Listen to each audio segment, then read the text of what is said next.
Hello everyone, welcome to Guru Vidya career institute. आज हम पढ़ने वाले हैं लेंस की एनाटॉमी के बारे में। तो जो हमारा टॉपिक है वो है आज लेंस के लेंस क्या है, इसकी स्ट्रक्चर क्या होती है, इसमें इसको अपनी आई में कौन पकड़ के रखता है, ये कैसे इसकी क्या इसकी लेयर्स हैं, क्या इसके पार्ट्स हैं, तो इनके बारे में आज हम इस टॉपिक पे पढ़ेंगे। तो जो अपना लेंस होता है वो क्या होता है, बाई कॉन्वेक्स होता है। क्या होता है, बाई कॉन्वेक्स होता है, ट्रांसपेरेंट क्रिस्टलीय स्ट्रक्चर होती है। क्या होती है, क्रिस्टलीय स्ट्रक्चर, ट्रांसपेरेंट होती है। और ये क्या होता है, बाई कॉन्वेक्स ट्रांसपेरेंट के स्ट्रक्चर, और क्या करता है, ये लाइट को क्या करता है, कन्वर्ट करने का काम करता है। क्या करता है, लाइट को कन्वर्ट करने का काम करता है। तो जो अपने लेंस की है, जो लेंस का जो बेसिक है वो क्या है, लेंस क्या है अपना, बाई कॉन्वेक्स होता है, ट्रांसपेरेंट क्रिस्टल स्ट्रक्चर रखता है, और जो क्या करता है, ये काम अपने लाइट को कन्वर्ट करने का काम करता है। जो अपना लेंस है वो अपना कहाँ पाया जाता है, आइरिस और विट्रस के मध्य पाया जाता है। जो अपना लेंस कहाँ है, आइरिस और विट्रस के मध्य पाया जाता है, बाई कॉन्वेक्स होता है, ट्रांसपेरेंट क्रिस्टलीय स्ट्रक्चर होती है इसकी, और लाइट को कन्वर्ट करने का काम करता है। अब बात आती है इसके थिकनेस की बात। जो लेंस की थिकनेस होती है वो दो टाइप्स में होती है, मतलब बर्थ में अलग होती है और इल्डर्स में अलग होती है। तो जो बर्थ में होती है वो होती है अपनी 3.5 mm होती है, और जो इल्डर्स में होती है वो होती है 5 mm होती है। अब बात आती है इसके वेट की। तो जो लेंस का जो वेट होता है वो अपना अलग अलग होता है। बर्थ में जो होता है वो होता है अपना 135 ग्राम होता है, और जो इल्डर्स में होता है वो अपना होता है 250 ग्राम होता है। अब बात आती है इसके डायमीटर की। तो जो लेंस का डायमीटर है वो 9 से 10 mm होता है। अब आती है इसकी बात रिफ्रैक्टिव इंडेक्स की, कि लेंस की जो रिफ्रैक्टिव इंडेक्स है वो कितनी होती है, 1.39 होती है। जो लेंस की रिफ्रैक्टिव इंडेक्स 1.39।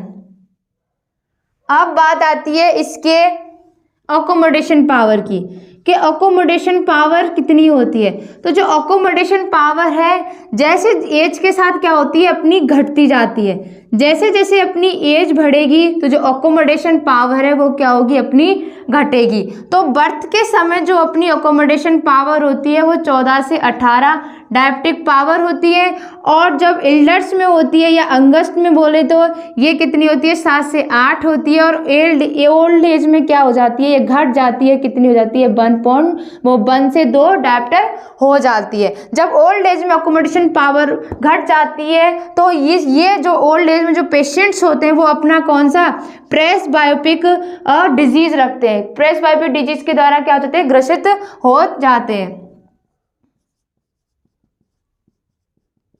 तो कौन सी डिजीज हो जाती है इसमें, प्रेसबायोपिया डिजीज हो जाती है। अब बात करते हैं अपन डायप्टिक पावर की। तो जो लेंस की डायप्टिक पावर होती है जो वो होती है 18 डायप्टिक पावर। 18 डायप्टिक पावर कैसे, जो अपनी आईबॉल होती है, जो अपनी आईबॉल है उसकी डायप्टिक पावर कितनी होती है, नॉर्मल 60 डायप्टिक पावर होती है, जो दो पार्ट्स में बटी होती है। एक तो होती है लेंस और दूसरी किसमें, कॉर्निया में। तो कॉर्निया की जो डायप्टिक पावर होती है वो 48 डायप्टिक पावर होती है, और जो लेंस की होती है वो 18 डायप्टिक पावर होती है। तो ये बात है अपने लेंस की बेसिक। अब आती है लेंस की एंड कर्वेचर की बात। जो कर्वेचर होता है लेंस का, एंटीरियर अलग होता है और पोस्टीरियर अलग होता है। जो एंटीरियर कर्वेचर होता है वो 10 mm होता है और जो पोस्टीरियर कर्वेचर होता है वो कितना होता है अपना 6 mm होता है। तो ये हो गई अपने लेंस की बेसिक स्ट्रक्चर। एक बार फिर सुन लो कि जो लेंस होता है वो अपना बाइकॉन्वेक्स होता है, ट्रांसपेरेंट क्रिस्टल स्ट्रक्चर रखता है और क्या करता है, लाइट को कन्वर्ट करने का काम करता है। जो अपना लेंस है वो विल्टर्स टू आइरिस के मध्य होता है। अब लेंस की क्या आती है, थिकनेस की। तो थिकनेस कितनी होती है, बर्थ के समय 3.5 mm होती है, एल्डर्स में जो है वो अपनी 5 mm होती है। अब इसका वेट, तो जो वेट होता है बर्थ के समय 1.35 ग्राम होता है और एल्डर्स में 2.5 ग्राम होता है, 250 ग्राम होता है। ठीक है, डायमीटर की बात आती है तो डायमीटर 9 से 10 डायमीटर होता है, mm होता है। ठीक है, रिफ्रैक्टिव इंडेक्स 1.39 होती है। आती है डायप्टिक पावर, तो लेंस की डायप्टिक पावर 18 होती है। कैसे होती है, जो आईबॉल की डायप्टिक पावर है वो 60 होती है, जो क्या है लेंस और कॉर्निया में डिवाइडेड होती है। कॉर्निया की 48 डायप्टिक पावर होती है और इसकी कितनी होती है, 18 डायप्टिक पावर होती है। अब बात आती है इसके कर्वेचर की। तो लेंस का जो कर्वेचर है, एंटीरियर कर्वेचर होता है वो 10 mm होता है और पोस्टीरियर कर्वेचर कितना होता है, 6 mm होता है। अब आती है इसके अकोमोडेशन पावर की बात कि जब लेंस जैसे जैसे अपनी उम्र बढ़ती है तो अपनी जो अकोमोडेशन पावर है वो घटती जाती है। जैसे कि बर्थ में अपनी 14 से 18 डायप्टिक पावर है, लेकिन एल्डर्स में कितनी हो गई, 7 से 8 हो गई और ओल्ड एज में घटकर कितनी हो जाती है, 1 से 2 डायप्टिक पावर हो जाती है। तो ओल्ड एज में जब ये अकोमोडेशन पावर जो है वो अपनी घट जाती है तो पेशेंट कौन सी बीमारी रखते हैं, प्रेसबायोपिया का बीमारी रखते हैं या प्रेसबायोपिया से क्या हो जाते हैं, ग्रसित हो जाते हैं। अब बात करते हैं हम लेंस के स्ट्रक्चर की बात। तो लेंस की जो होती है, जो लेंस के जो पार्ट्स होते हैं वो 3 पार्ट्स होते हैं, या बोले तो लेंस की 3 लेयर्स होती हैं। पहली जो होती है वो होती है एंटीरियर कैप्सूल। ये होती है अपनी एंटीरियर कैप्सूल। दूसरी होती है अपनी एपिथेलियम और तीसरी अपनी होती है लेंस फाइबर। लेंस फाइबर्स होते हैं वो 2 पार्ट्स में डिवाइडेड होते हैं, न्यूक्लियस और कॉर्टेक्स। जो न्यूक्लियस होता है वो 4 पार्ट्स में डिवाइड होता है, एम्ब्रियोनिक, फोइटल, इन्फेंटल और अडल्ट। जो एंटीरियर कैप्सूल होता है इसको अपन डायग्राम से समझेंगे। एंटीरियर कैप्सूल मतलब लेंस हमारा एक बैग के द्वारा कवर होता है, एक बैग से कवर होता है जिसको अपन क्या बोलते हैं, एंटीरियर कैप्सूल बोलते हैं। तो ये जो अपना है ये क्या है, एंटीरियर कैप्सूल। ठीक है, ये अपना एंटीरियर कैप्सूल होता है जिसके ऊपर क्या पाई जाती है, एक थिनकेस्ट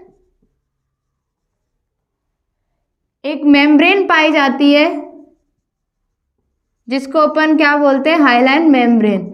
या फिर ऐसे कह सकते हैं कि जो एंटीरियर कैप्सूल होता है वो हाइलाइन मेम्ब्रेन के द्वारा कवर्ड होता है। अब बात आती है अपनी सेकेंड लेयर, जो क्या होती है, एंटीरियर कैप्सूल में डीपेस्ट होती है, मतलब डीप होती है, जो क्या जिसको अपन क्या बोलते हैं, एपिथेलियम लेयर्स बोलते हैं। क्या बोलते हैं, एपिथेलियम लेयर बोलते हैं। जो एपिथेलियम लेयर होती है वो क्या होती है, कोवोइडल सेल्स की क्या होती है, सिंगल लेयर होती है। क्या होती है, कोवोइडल सेल्स की सिंगल लेयर होती है, एंटीरियर कैप्सूल में डीपेस्ट होती है। अब आती है लेंस फाइबर की बात। तो जो अपनी एपिथेलियम होती है वो आगे आगे जैसे जैसे बढ़ती जाती है और एक क्या बना लेती है, कॉम्प्लिकेटेड स्ट्रक्चर बनाती है। कॉम्प्लिकेटेड क्या बना लेगी, स्ट्रक्चर बना लेगी, जिसके कारण जो सेल मैच्योर हो गई हैं, क्या हो गई है, जो मैच्योर हो जाती है वो क्या हो जाती है, अपने न्यूक्लियाई को खो देती हैं। तो ये जो फिर क्या होता है, आगे चल के 2 पार्ट्स में बढ़ जाता है, न्यूक्लियस और कॉर्टेक्स में बढ़ जाता है। तो जो न्यूक्लियस होता है उसका जो इनर मोस्ट पार्ट होता है वो एम्ब्रियोनिक होता है, दूसरा जो पार्ट होता है फोइटल्स होता है, और तीसरा जो पार्ट्स होता है इनफाइटल, और चौथा पार्ट्स है वो अडल्ट होता है।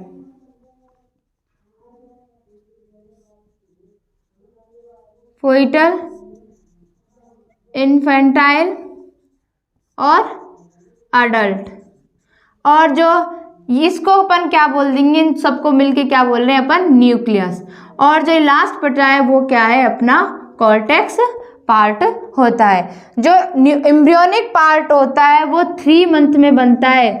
किसमें, 3 मंथ ऑफ गेस्टेशन। तो गेस्टेशन की कौन सी अवस्था में बनता है, 3 मंथ में बनता है। और ये कब बनता है, 3 month of gestation to birth तक बनता है। और ये बनता है हमारा बर्थ टू पॉवर्टी तक, यौवन तक। और ये हमारा आफ्टर बर्थ के बाद बनता है। तो जो एम्ब्रियोनिक पार्ट होता है वो गेस्टेशन की या प्रेगनेंसी के 3 मंथ्स में बनता है। जो फेटल पार्ट्स है वो 3 मंथ से लेकर बर्थ तक बनता है। जो इनफाइटल पार्ट्स है वो बर्थ से लेकर पॉवर्टी तक बनता है। और जो अडल्ट्स है वो आफ्टर बर्थ के बाद बनता है। अब आती है अपने बात कॉर्टेक्स की। तो जो कॉर्टेक्स होता है वो पोस्टीरियर पार्ट होता है, या क्या बोले, पेरिफेरल पार्ट नहीं, पोस्टीरियर पार्ट होता है। और क्या इसमें क्या होते हैं, यंगेस्ट लेंस फाइबर होते हैं। अब जहां पे हमारा लेंस मिलता है, जहां पर हमारे लेंस की दोनों ये मिलते हैं, तो उसको क्या बोलते हैं अपन, इक्वेटर बोलते हैं।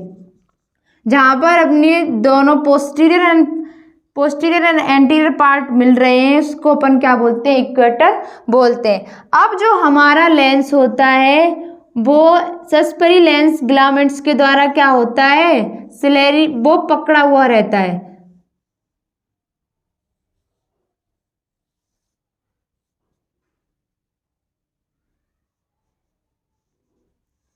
ये हमारा नॉर्मल डायग्राम है। तो ये क्या है, एक लिगामेंट्स के द्वारा पकड़ा हुआ होता है, जिसको अपन क्या बोलते हैं, अपन सेंसरी लिगामेंट्स बोलते हैं। या फिर अपन क्या बोलते हैं इनको, सिलेरी जोनूल्स बोलते हैं।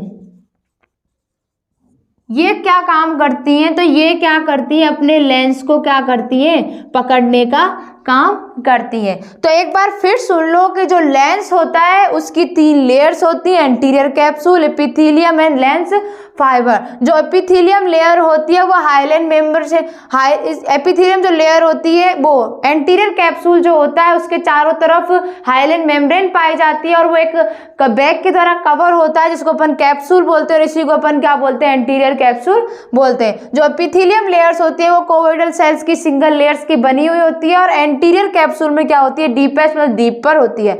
जो लेंस फाइबर होते हैं, मतलब ये एपिथेलियम जो एपिथेलियम जो अपनी लेयर्स है वो आगे की तरफ बढ़ती जाती है और कॉम्प्लिकेटेड स्ट्रक्चर बनाती है, जिसके कारण जो सेल्स मैच्योर हो जाती हैं वो अपने क्या होती है, न्यूक्लियाइक होती है। और जो लेंस फाइबर है आगे जाके 2 पार्ट्स में बढ़ जाते हैं, न्यूक्लियस एंड कॉर्टेक्स। न्यूक्लियस के 4 पार्ट्स होते हैं, एक होता है एम्ब्रियोनिक, फाइटल, इनफाइटल एंड अडल्ट।